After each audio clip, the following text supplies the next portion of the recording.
And ruled by the Taliban as militants brush away all opposition forces after 20 years of war and occupation. Desperate scenes at Kabul's airport as people attempt to escape the city by clinging to military aircraft. And a repatriation flight out of COVID-hit Bali brings home 200 Australians, but many are left behind. Well, the people of Afghanistan are facing a new reality with their country firmly back under Taliban control after 20 years of war. Resistance simply melted away as armed militants swiftly advanced across the nation, marched almost unopposed into the capital and took control of the presidential palace. The Afghan president fled. The US president is defending his decision to withdraw, while many Afghans are terrified about their future. Here's our South Asia correspondent James Oaten reporting on the fall of Kabul. Panic and despair, many without hope. With Kabul airport the only way out of Afghanistan after a Taliban takeover, thousands tried in vain to board a flight to safety. That gunfire isn't from Taliban fighters. Witnesses claimed US troops fired into the air as they tried to disperse the crowds while trying to evacuate their own. The Taliban captured the capital without any resistance from the Afghan army. Militants took hold of the country's presidential palace, and the group claimed the Islamic Emirate of Afghanistan was back. The war was over. President Ashraf Ghani had fled the country. It all happened in a matter of hours. Even the Taliban leadership was surprised. The way we have come through was unexpected, as we have reached the position which was never expected. The Taliban has vowed to build peaceful relations with other nations. But those inside the country, especially women, fear a return to a regime that imposed brutal punishments. The Taliban came into our village in the night. After a few days, we managed to escape as they were murdering the men and boys. They accused them of being in the army or the police. The Taliban says it'll reveal what the new regime will look like. Under the old regime, women couldn't complete their education, pursue a career, or even leave the house without a man. I might face consequences that I never even dreamed of. And I guess that's the price that we pay for trying to make this world a little better.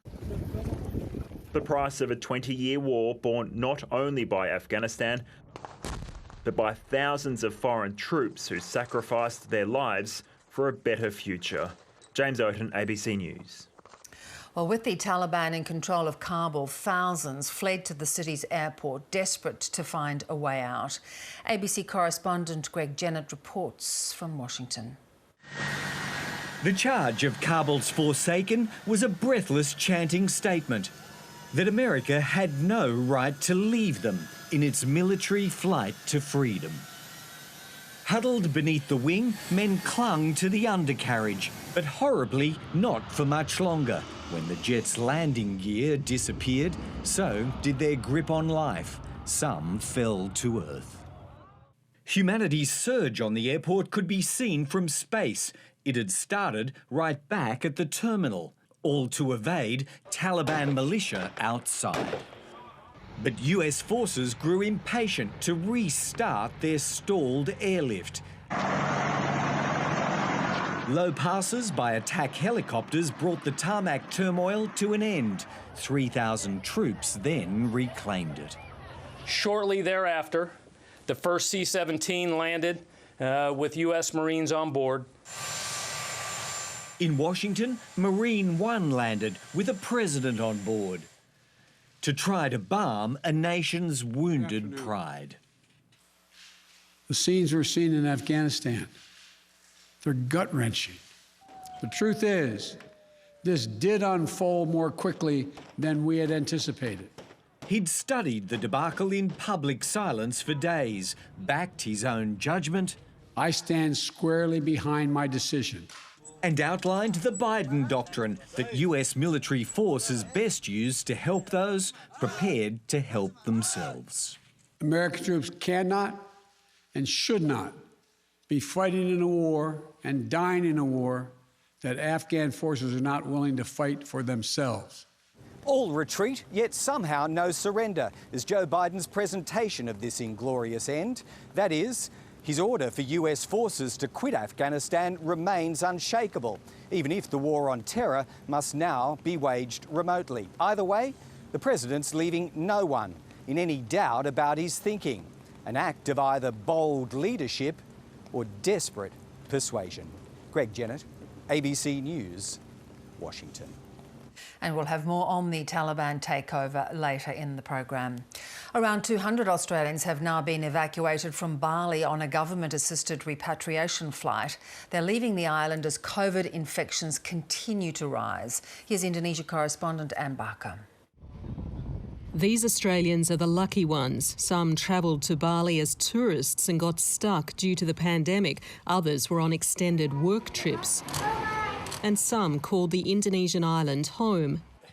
Georgia and Hamish Sutherland met on Kuta Beach 25 years ago and have lived in Bali ever since. Their kids have grown up on the island.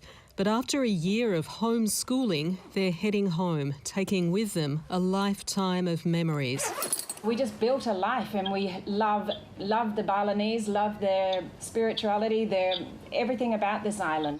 I've been so lucky to live here for 14 years, or my entire life. But yeah, super excited to move back to Australia. Almost 800 Aussies registered a wish to leave, but most will be left behind. Matthew Connolly was desperate to get home after learning his young daughter needed surgery. He got a last-minute seat on today's flight after his plan to sail to Darwin on a boat fell through. There's still many stranded Australians in Indonesia that needs the support of the Australian government, and I just hope that they continue the same avenue. The pandemic has made life increasingly difficult in Bali.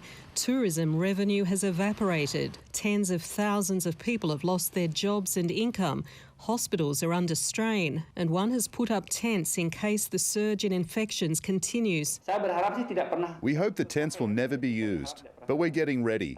It's like preparing the arsenal before going to war. Today's travellers might be leaving one COVID nightmare behind, but after quarantine in Darwin, many will find themselves back in strict lockdown, the pandemic far from over. Ann Barker, ABC News. The Delta variant has taken hold in the US and case numbers are soaring. Over the past 2 months, daily infections have increased tenfold to more than 100,000 a day. But there are marked differences between states in the rates of new infections. Our North America correspondent Barbara Miller travelled to Missouri and Arkansas, where despite an abundance of supply, less than half the population is fully vaccinated.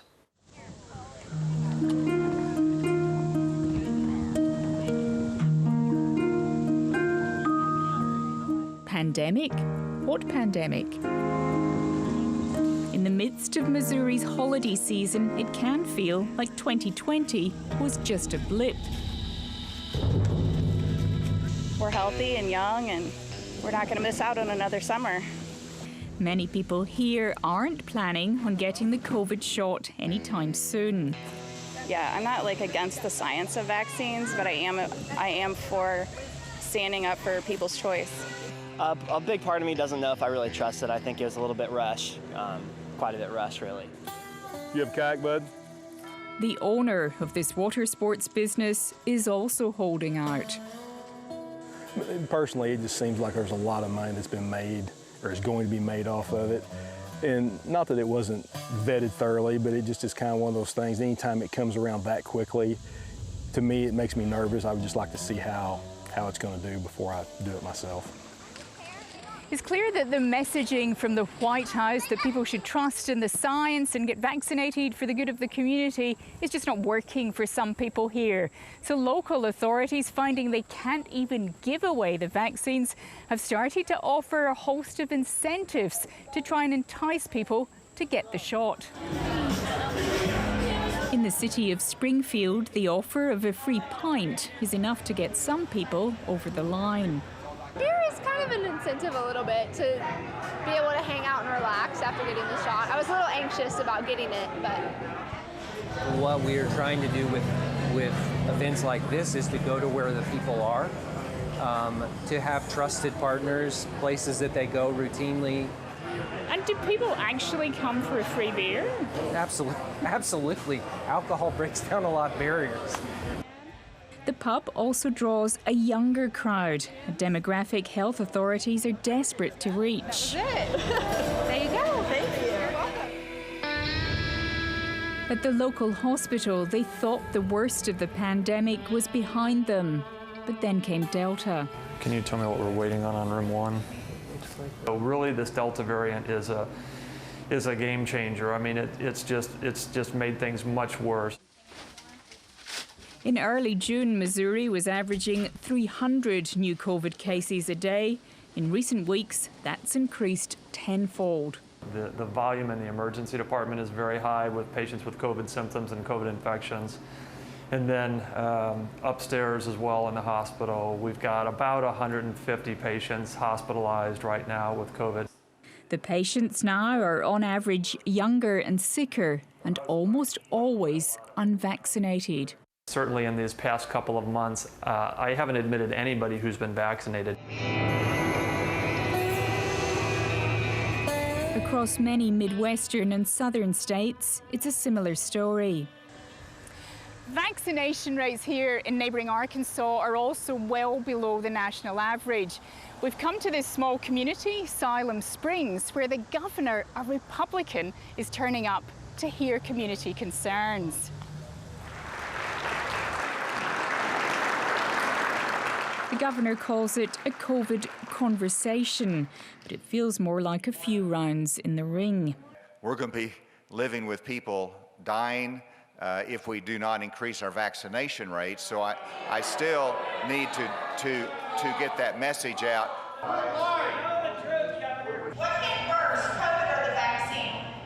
What's in the vaccine? God will not hold you guiltless if you fail to stand up for the Christians who believe it is in their right to abstain from the vaccine. Governor, we're from ABC Australia. Do you think you changed any minds today? You know, it's not a question whether I changed minds, whether the conversation changed minds, and it's really amazing. I think you'll probably go out there and you'll find that some have been vaccinated today. He's right. The numbers are slowly creeping up. But in these conservative communities, mistrust is part of a political identity. Sure, whenever you're a conservative, you have less trust of the government. And you ask a lot of tough questions. You have some skepticism, and that's what's reflected. An optimistic take on the bitter culture war now at the heart of America's latest COVID surge. Barbara Miller, ABC News, Siloam Springs, Arkansas. Well, things are going from bad to worse in Haiti as the Caribbean nation struggled to deal with the aftermath of a powerful earthquake. It was then hit by a powerful storm. With their homes destroyed by a 7.2 magnitude quake, families sheltering in makeshift camps are dealt another cruel blow. We're in the rain, we have no place to go, the shelter is closed. Where are the authorities? It's been a bleak couple of months for Haiti, still reeling from the assassination of its president under the backdrop of a global pandemic. As the storm approached, rescue crews rushed to dig out more survivors from an estimated 37,000 homes reduced to rubble. Teams from the US, Chile, Mexico and Cuba have been sent, while humanitarian organisations say more than 30,000 families are in desperate need of water and shelter. We were in our home when the quake happened. Not everyone escaped. My father broke both of his legs and my mother-in-law broke her leg. We went to the hospital, but there weren't enough medics to treat them. Doctors in the worst-hit city of Lakai are treating people in the streets due to the sheer volume of people or because their buildings have been deemed unsafe. The US Coast Guard has been evacuating some of the more critically injured. Haiti's Prime Minister has declared a month-long state of emergency while urging his people to show solidarity. In the wake of this tragedy, I have called for 3 days of national mourning. The effects of Haiti's 2010 earthquake that killed over 200,000 people were still being felt here. Now this latest tragedy is poised to linger for years more. The UN is also negotiating a humanitarian corridor to allow aid to reach areas taken over by gangs as a result of its political turmoil. Manny Tsigas, ABC News. Well, investing in China has always come with political risks, and the past few months have shown they can be quite extreme. Well, the Chinese government has been cracking down on its own tech giants and education companies, wiping more than $1 trillion off their market value. Here's David Chow.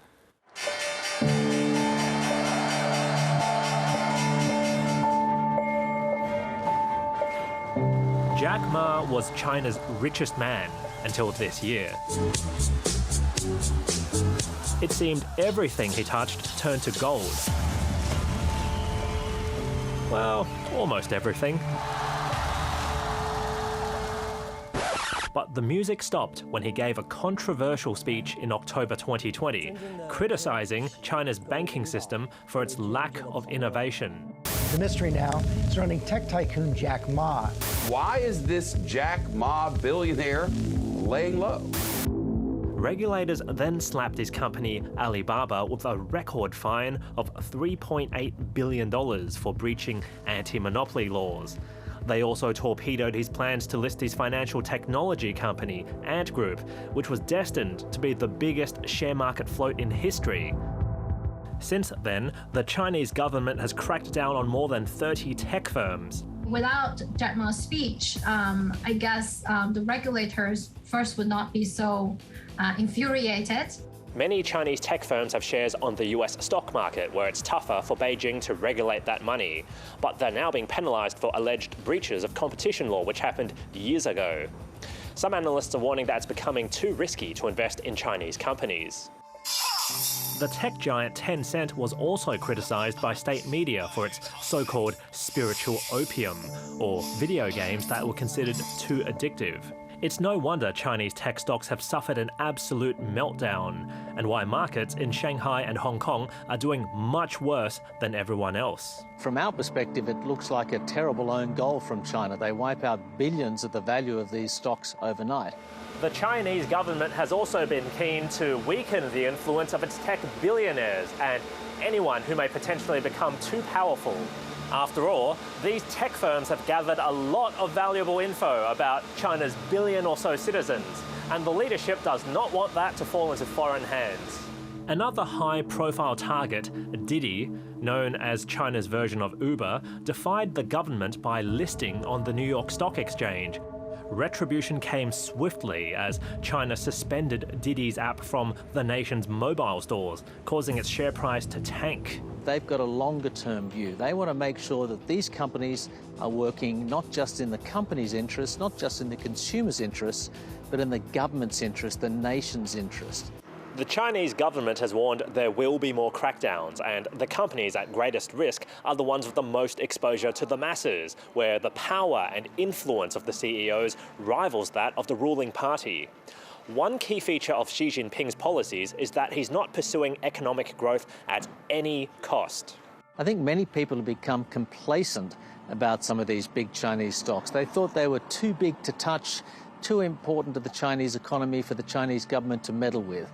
Well, that's not the case. And that means no one is too big to fail. Well, returning to Afghanistan now, and the Taliban has made a string of assurances that there will be no revenge attacks and women will have rights to work and education, but under the confines of Sharia law. So far, many Western nations are treating the promises with caution, refusing to recognise the legitimacy of the group's return to power.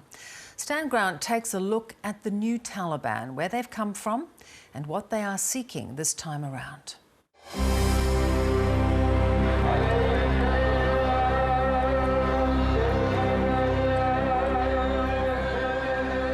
After 20 years of occupation, Afghanistan is back in the hands of the Taliban. How swiftly it came and how easily it happened has surprised almost everyone, including the Taliban. They moved swiftly. From just one city, the rest fell like dominoes. through regional centres and then the bigger cities of Kandahar and Jalalabad. In a matter of days, Taliban militants swept the country until the capital of Kabul and the Afghan army built to protect it melted away. The US and its allies are the latest in a long string of foreigners to try to control the country. All have failed. Now the Taliban are back. Will it be just like before? Thank you very much, everybody. We've had tremendous success in Afghanistan in the killing of terrorists, but it's time to bring our people back home. If bad things happen, we'll go back. I let the people know we'll go back, and we'll go back so fast, and we'll go back with a force like nobody's ever seen. The former president was sending a warning to the Taliban. If they were to play a bigger role in Afghanistan's future, it would have to be different this time around. A year and a half after the US struck a deal with the Taliban, they now have more power than many had envisaged. In the infamous Afghanistan Papers, it became apparent the US government had known for years that the war had become unwinnable. The US and its allies underestimated how difficult the country would be to control. The terrain is mountainous and arid. It's a mosaic of overlapping ethnic groups. The Taliban are from the Pashtun region, home to the largest ethnic group in the country, followed by the Tajiks, Hazaras, Uzbeks, and others. The entire country is now under Taliban control, and the group is thought to be stronger in numbers than at any point since they were ousted in 2001, with up to 85,000 full-time fighters.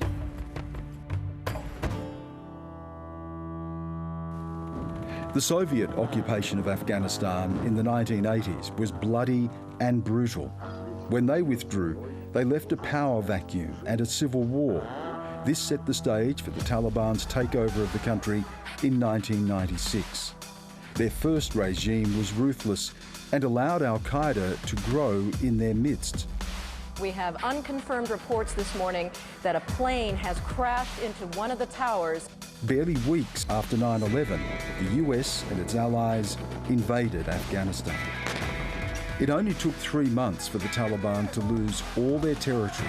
Members sought refuge in Pakistan or hid in Afghanistan. The history of military conflict in Afghanistan. It's been one of initial success, followed by long years of floundering and ultimate failure. We're not going to repeat that mistake. But when the US became preoccupied with Iraq in 2003, it split the military focus and its funding. These maps show how much territory the Taliban gained from 2004 to 2009. 10 years after their ousting, they were still a force. It must be clear that Afghans will have to take responsibility for their security, and that America has no interest in fighting an endless war in Afghanistan. The US has spent a colossal $2.26 trillion in Afghanistan, $88 billion of which went to training and equipping the Afghan forces. Now they are back in command. Who are the Taliban? And are they the same group as before? Taliban means students in the local Pashto language, a reference to the original 50 members of the group who were students of Mullah Omar, the founder of the Taliban. They were first hailed as saviours. They rid the country of corruption, stamped out lawlessness, and made the roads safe to travel again. But they quickly imposed their own version of Islamic Sharia law, influenced by Pashtun customs.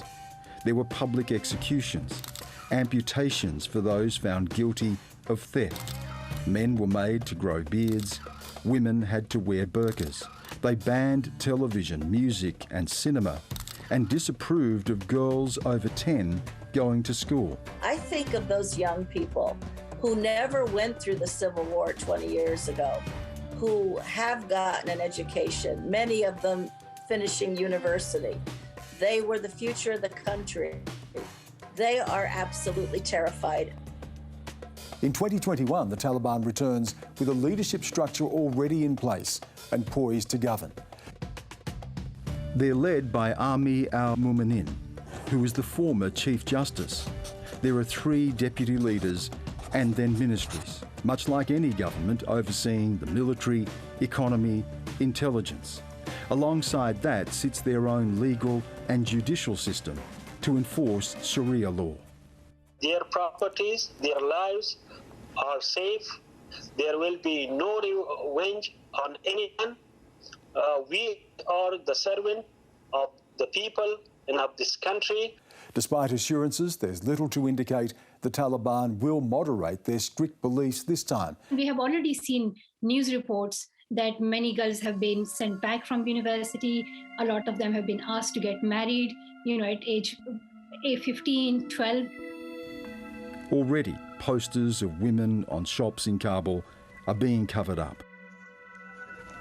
The Taliban released extremists from jail. And in the towns and cities they have taken over, there have been reports of punishment or killing for those who won't submit. I'm getting a little emotional too, and I feel ashamed that the 21st century I'm coming back asking Taliban to give us our basic human rights. The policy is that women can have access to education and to work, and of course they will observe the hijab. That's it. There's very little leverage now that the West and the international community has, so there's not very much that that could be done to punish the Taliban if they weren't to live up to their word in this regard. As quickly as they came in, the US has left Afghanistan. We did not go to Afghanistan to nation build, and it's the right and the responsibility of Afghan people alone to decide their future and how they want to run their country. Stan Grant with that report. And that ends the program. More World News and interviews can be found at the ABC's YouTube channel. And do join me on The World weeknights on the ABC News channel. I'm Bev O'Connor. Thanks for your company. Bye-bye.